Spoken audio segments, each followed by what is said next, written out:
अस्सलाम वालेकुम गाइस, बाबा किचन में आपका वेलकम है। आज हम बनाएंगे बाबा किचन में कोफ्ते, जो कि बहुत से मेरे प्यारे दोस्तों ने फरमाइश करी कि हम प्लीज़ हमारे लिए कोफ्ते का रेसिपी आप ज़रूर बना के डालें, क्योंकि कोफ्ते टूट जाते हैं और उनमें वो बात नहीं रहती और जायका भी नहीं आ पाता।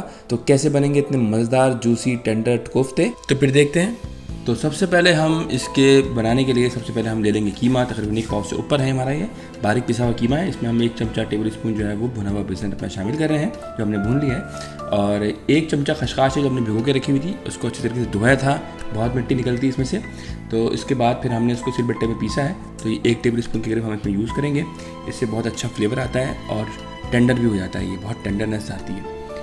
और इसके साथ हम ले लेंगे तकरीबन आधा टेबल स्पून के करीब दही, ताकि थोड़ा सा ज़रा ये मॉइस्चर भी रहे, बाद वक्त बहुत सख्त हो जाते हैं। और ये है हमारा 1 टीस्पून गरम मसाला, और ये है तकरीबन आधा टीस्पून नमक। ये हमारी प्याज है जो हमने फ्राई कर ली है, डीप फ्राई, और इसको हम तकरीबन 1 टेबल स्पून से थोड़ा सा ऊपर ज़रा सा हम ले लेंगे। और ये आधा टी स्पून जो है वो हमने बिल्कुल बारीक पीसी हुई मिर्चें डाली हैं, पेस्ट जिसे कह सकते हैं, पानी बिल्कुल नहीं था। और ये तकरीबन 1 से 1.5 टेबल स्पून के करीब हमारा ये धनिया है जो चॉप किया हुआ बारीक। इसको हम मिक्स कर लेंगे अच्छी तरीके से।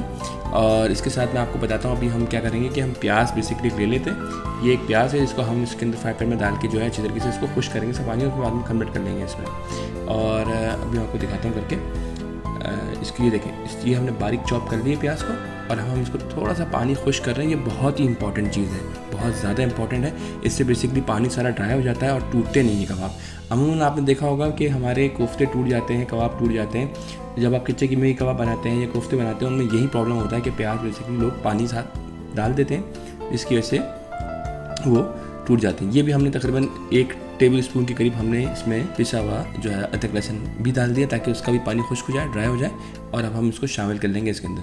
ये थोड़ा थोड़ा सा खुश्क कर लिया हमने, ठीक है, सौटे कर लिया जिसे कहते हैं। तो बस अब ये हम इसमें शामिल कर लेंगे ताकि ये इसका पानी इसके साथ आ जाए। अब आप देखें कि जब मैं इसको भूनूंगा और कोफ्तों की बॉल जब मैं बनाऊंगा, तो ये बहुत मज़ेदार से बिल्कुल शेप में रहेंगे अपने और टूटेंगे भी नहीं। तो ये है ख़ास बात। अच्छा, अब मैं हल्के हरे रंग की जो मिर्च होती है वो मैं चॉप करके इसमें डाल रहा हूँ, मोटी मोटी रखूँगा ताकि ज़रा फ्लेवर भी दे, अपना खाने में ज़रा मज़ा भी आए।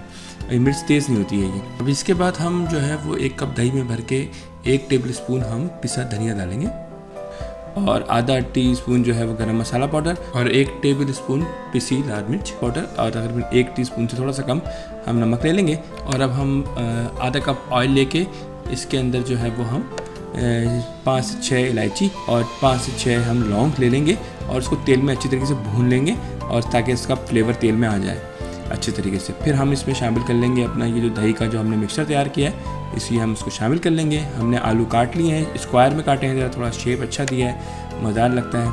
इसको हम 5 मिनट के लिए छोड़ते हैं जब तक हम अपने कबाब बनाते हैं, ठीक है। तो ये हमारे कबाब हैं जिस पर हम प्रिपेयर कर लेंगे इनको। और इसको देखें, मैं जो ख़ास तरीका बता रहा हूँ इसमें, इसको इस तरीके से थोड़ा सा पहले दबा लेंगे ताकि कहीं कोई पानी या कोई ऐसी कोई चीज़ है या कहीं कोई गैप हो तो वो ख़त्म हो जाए उसका, और वो बिल्कुल एक जान होके इसको गोल गोल गोल हम घुमा के अच्छी तरीके से बार बार अच्छा सा शेप देंगे। कोशिश करें जितना अच्छा शेप दे सकें, जितना गोल कर सकें, उतना मज़ेदार शेप अच्छा लगता है खाने में भी।